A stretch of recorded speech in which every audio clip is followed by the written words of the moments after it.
Soy el padre Francisco José, sacerdote Francisco José Delgado, sacerdote diocesano. Ahora mismo nos encontramos en Roma, y donde estoy estudiando filosofía, y he sido bastantes años sacerdote misionero en Perú.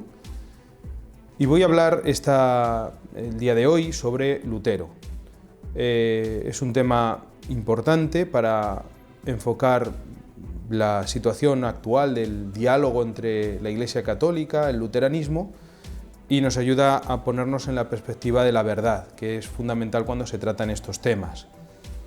Hay que decir en primer lugar que para entender el luteranismo es necesario entender a Lutero. El luteranismo no es una doctrina separada de la persona de Lutero. Esto lo han puesto de relieve muchos autores, entre ellos, sobre todo, Jacques Maritain.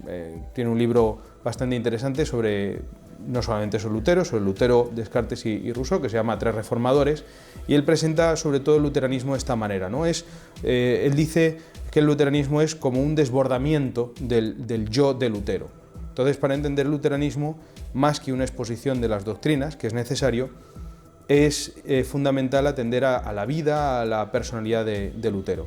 El mismo Maritain dice, para empezar un poquito a situar la importancia que tiene la persona de Lutero, dice: tres personas, por razones muy diversas, dominan el mundo moderno y están a la cabeza de todos los problemas que lo atormentan. Un reformador religioso, un reformador filosófico y un reformador moral, que serían Lutero, Descartes y Rousseau.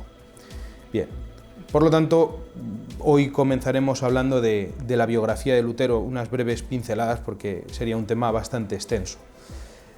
Y la manera más fácil de presentar a Lutero es ver qué dice él mismo sobre su propia vida. En las conversaciones de sobremesa, que son todas esta recolección de cosas dichas, escritas por Lutero en su círculo personal, se presenta de esta manera. Dice: yo, Martín Luther, nací en el año 1483.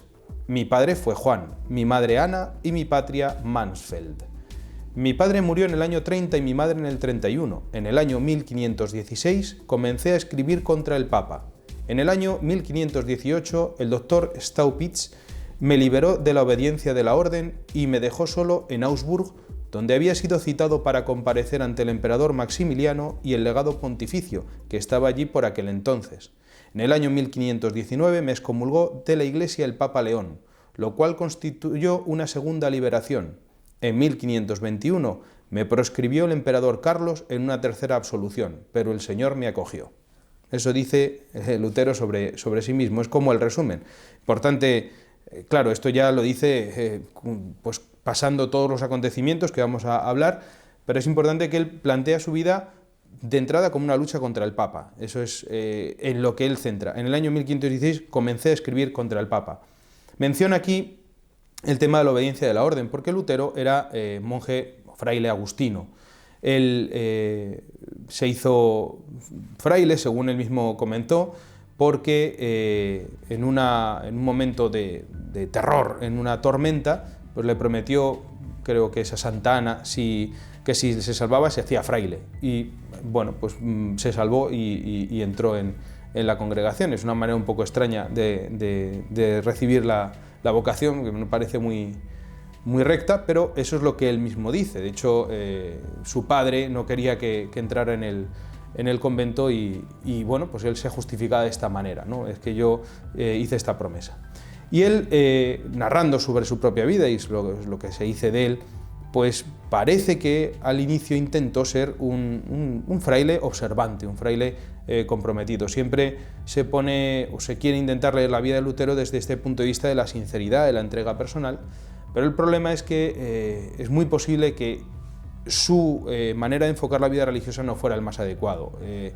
La manera como él narra, efectivamente, siempre después de todas sus experiencias, ese momento, parece que pudiera tener un intento, una manera de enfocar las cosas desde un punto de vista un poco pelagiano, ¿no? Tratando por su esfuerzo personal de ser perfecto y por lo tanto cayendo posiblemente en el orgullo, ¿no? Siendo demasiado exigente consigo mismo como si contara con sus propias fuerzas, una manera un poco distorsionada de entender la vida cristiana, la vida de santificación, ¿no? Por contraste, luego trataré de afirmar siempre la fuerza de la gracia, pero teniendo en cuenta que sí, parece ser que desde el principio él no lo había entendido. Y de ahí venían sus problemas, sus angustias, sus dificultades, muchos escrúpulos, muchas tentaciones. Él parece que quería verse alejado del pecado, ¿no? Pero veía en sí siempre unas tentaciones, cosas que son normales, porque en la vida pues, nos acompañan las tentaciones como una manera de ponernos a prueba para que vayamos perfeccionándonos, pero él confundía la concupiscencia, esa atracción al mal que nos ha dejado por el pecado original, con el pecado, ¿no? Y entonces pensaba que no podía salir del pecado, que estaba siempre pecando, y esto le atormentaba mucho. Hay que entender que en aquella época era muy importante para la gente la seguridad, y él buscaba esa seguridad pues, que no encontraba. Y por lo tanto llegó a tener una experiencia personal de que la fe era la que le daba esa seguridad, pero una fe entendida como la confianza de que hiciera lo que hiciera, tuviera los pecados que tuviera, Jesucristo le iba a salvar. Esto es como se resumiría de manera un poco imprecisa lo que él llamaba la experiencia de la torre, ¿no? Él tuvo esta experiencia, que el justo vive de la fe, leyó en San Pablo y entendió que la fe efectivamente le justificaba, pero de tal manera que él, aun siendo pecador y siguiendo siendo pecador, no se tenía que preocupar, tenía la seguridad absoluta de que iba a ser salvado. Y como veremos, pues esto no es una manera muy adecuada de entenderlo en otro de los capítulos. Entonces, él empezó pues, a llevar esta manera de entender la vida religiosa, la vida cristiana, y entró en una controversia que fue la que se hizo más famosa, que es la controversia sobre las indulgencias.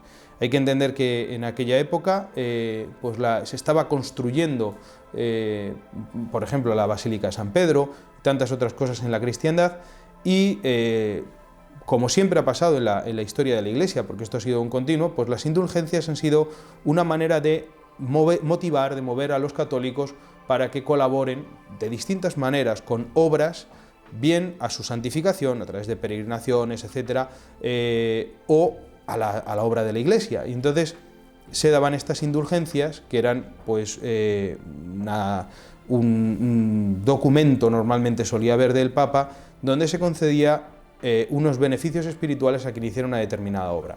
Ya sabemos la doctrina sobre las indulgencias, que no consiste en el perdón de los pecados, sino en lo que se llama la remisión de la pena temporal, que es la pena que tendremos que pasar en el purgatorio si en esta vida pues, no la hemos purgado, ¿no? El justo castigo por nuestros pecados sería. Lutero empieza a escribir contra las indulgencias. Siempre se ha hablado mucho de que en aquella época la Iglesia estaba muy mal, que hubiera muchos abusos. Pues no parece que fuera esa tanto su intención, la de corregir estos abusos, sino porque él no entendía la doctrina básica de las indulgencias como algo correcto, sobre todo porque ponía este énfasis en las obras del hombre, y él consideraba que esto no tenía que ser así. Por lo tanto, con esta controversia comenzó, digamos, su salida pública con este problema con la Iglesia de su tiempo. Se le dieron varias oportunidades para corregirse de los errores que había cometido en estas famosas 95 tesis, porque no todas estaban mal, había algunas que ciertamente denunciaban algunos abusos que se podían estar dando, pero otras atacaban la doctrina básica de las indulgencias, del sacramento de la penitencia, la autoridad del Papa, una serie de cosas, y tuvo primero una entrevista con el cardenal Cayetano en 1518 en lo que se llama la Dieta de Augsburgo, y el cardenal Cayetano acabó convencido de que Lutero no quería reformar la Iglesia como luego se ha dicho, sino que quería hacer otra Iglesia, y se dio cuenta del peligro que suponía su pensamiento. Más adelante, en 1519, tuvo otra controversia con un famoso polemista católico, Eck, que directamente consigue acorralar a Lutero en sus propios argumentos, y Lutero acaba confesando que él defiende la misma doctrina de Hus, que era un famoso hereje que había sido sentenciado y condenado como 2 siglos antes. Entonces reconocía esta herejía. El Papa le exigió que se retractara en una bula que se llama la Exsurge Domine en 1520. Lutero, pasado el plazo que le había dado el Papa, quemó la bula públicamente y por lo tanto quedó excomulgado en 1521 por una bula que se llama la Decet Romanum Pontificem. Después de esta excomunión acudió a la Dieta de Worms, que era una reunión de los príncipes alemanes. Lutero pues, estaba bajo el dominio del emperador, como todos los cristianos en aquella época. Fue llamado precisamente para dar cuenta de esta acusación. Se le dio la posibilidad de ir, aun siendo hereje, excomulgado, de no ser perseguido por ello. Pero Lutero, en vez de retractarse, siguió afirmando sus errores y, por lo tanto, en el edicto de Worms, el emperador recién elegido, ¿no?, Carlos V, proscribió a Lutero y declaró pues, que estaba fuera de la ley. Lutero se le dio la oportunidad de ir, protegido sobre todo por sus amigos, en particular el príncipe Federico III de Sajonia, que organizó un secuestro para que Lutero desapareciera y estuviera un tiempo escondido mientras pues eso, estuviera a salvo bajo su protección, tiempo que dedicó a traducir la Biblia al alemán, que luego pues fue esto hablaremos un poquito de esto, tan importante esta traducción, no tanto desde el punto de vista religioso, sino más desde el punto de vista lingüístico, por la renovación, digamos, del lenguaje propio. Y bueno, pues ahí empezaron a tener una serie de sucesos que posiblemente tendremos ocasión de hablar más adelante, que le llevaron a poner en marcha toda esta reforma que, al menos espero que quede claro, pues no fue tal reforma, sino más bien una deformación de la Iglesia. Todo este proceso pues lo iremos viendo en los distintos capítulos, con los distintos puntos doctrinales y también un poco más de la historia de cómo fue desarrollándose, pero teniendo en cuenta pues, el origen de todos estos acontecimientos.